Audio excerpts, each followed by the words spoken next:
Let's go to the transition itself in terms of holding what should have been the very first parliamentary elections in that region. It has been twice postponed, and one of the concerns raised during the first and second postponements was that that could trigger further violence in the region. And number two, the absence of a clear mandate on the part of the people for the governing body. These postponements, this extension of the transition government, how exactly have they affected the government itself in terms of delivering on its promises? Have they weakened or perhaps somehow strengthened because of strengthened their governance in terms of basically providing continuity? Yeah, I mean, like I would always, like I'm a Democrat by heart, so I believe that, like that the election should really push through. I mean, there is really an increased legitimacy on the part of the Bangsamoro Parliament if there's actually mandate from the people, and they are appointed, and the thing is that with the new president, he has again changed the rather reconstituted the BTA, and we observe that there are certain, of course, in governance, politics is very much intertwined, and so because there's no popular mandate, we could see that in terms of the where they are loyal to, is also something where people could put question to. They would have doubt in terms of like whose loyalty or who do you serve in the region. So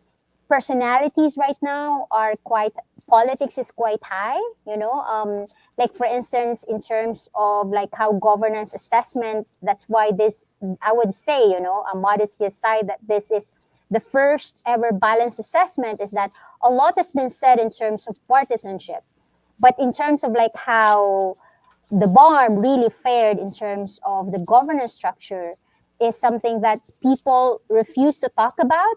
It's because they're still biased towards or against certain groups that is now dominating the region.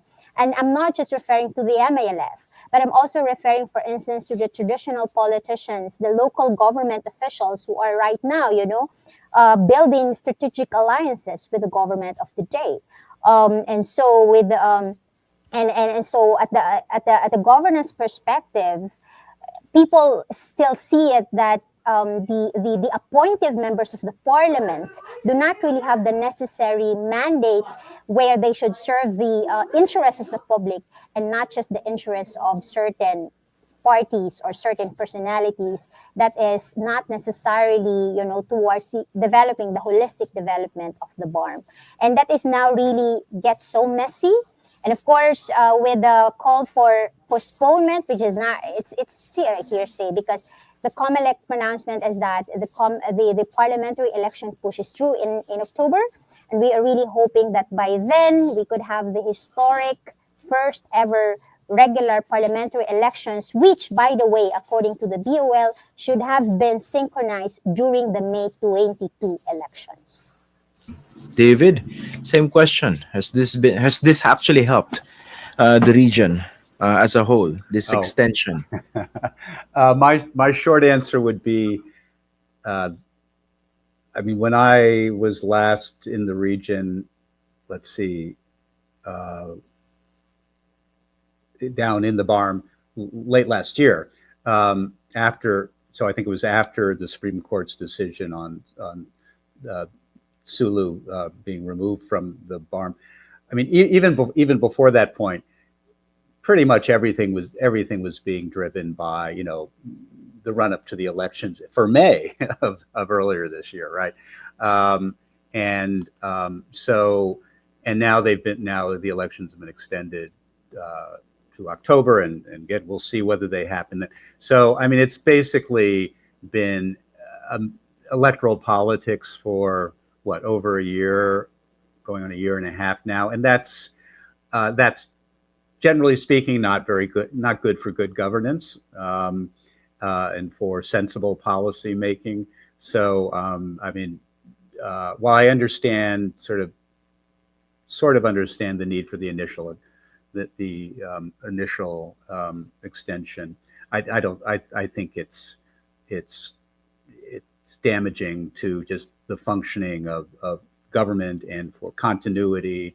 I mean, there's a sort of a superficial continuity, but everything's so politicized now that I don't think it's a productive situation now. Okay. Of course, we're still waiting for the elections to happen. They're set. They were reset for October 13. You know? And of course, one of the things that a lot of people are looking forward to was the strengthening of the political party system, which, if you talk about the national situation in the Philippines, is basically non-existent. Okay, that's a given. But so far, are they getting closer to that? Basically, veering away from personality centered politics or personality politics to a more party and principle or ideology centric political party system, at least in the BARMM. We haven't seen the election so far, but based on the promises, the platforms, and the actuations leading up to the elections, what are you seeing? Yash. Hmm. Of course, political parties are institutions of mature democracies, and just like the rest of the country, and as you have pointed out, Christian, like it's practically non-existent at the national level.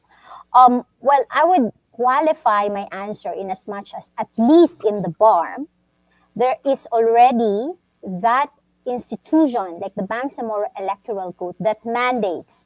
So at least there's the reinforcement of the legal institution that they need to include sectors like women and youth in their political party building. There are, of course, and these are healthy indication that the democracy is very much alive in the bar. Is say, for instance, the voices of young people, women are very much active in terms of mobilizing for political party. Even, for instance, the MILF United Bangsamoro Justice Party, that they have women nominees in their rank.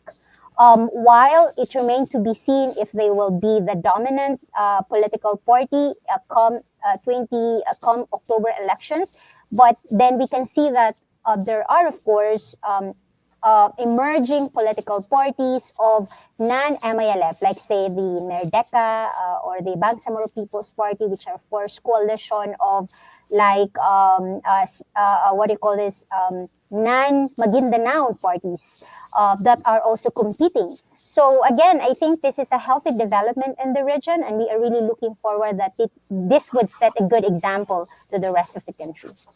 Yeah, tough. Yeah, You can be brutally honest. yeah.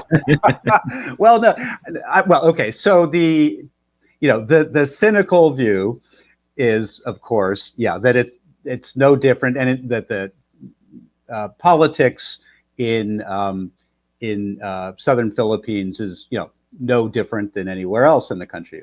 Maybe just a little more in some ways acute, but so that money, guns, goons, but dynastic politics, all of those things are very powerful and remain very powerful influences. So kind of I don't know if cynical, but sort of somewhere between realistic and cynical is that those dominate and will continue to dominate. So there really won't see much difference. That said, the more maybe it's the unrealistic but hopeful view is that the MI has tried to stand for something. I mean, they have had. We say this in the report. They have had certain aspirations. The UBJP. They've tried to transform the movement into a party. Whether that's how different that's going to be is a big question. As Jas mentioned, there's some other parties that have developed. But then the other point is that these are parties that are competing for seats in a parliament, right? In a parliament, so we kind of also have to wait to see what parliamentary politics, what impact that sort of the loop in a sense has for party development as well. And it's we haven't had the BTA parliament hasn't been a genuine parliament. It's been appointed and dominated by the MILF. So we'll have a different situation in terms of parliamentary government, and that might have interesting implications for party development.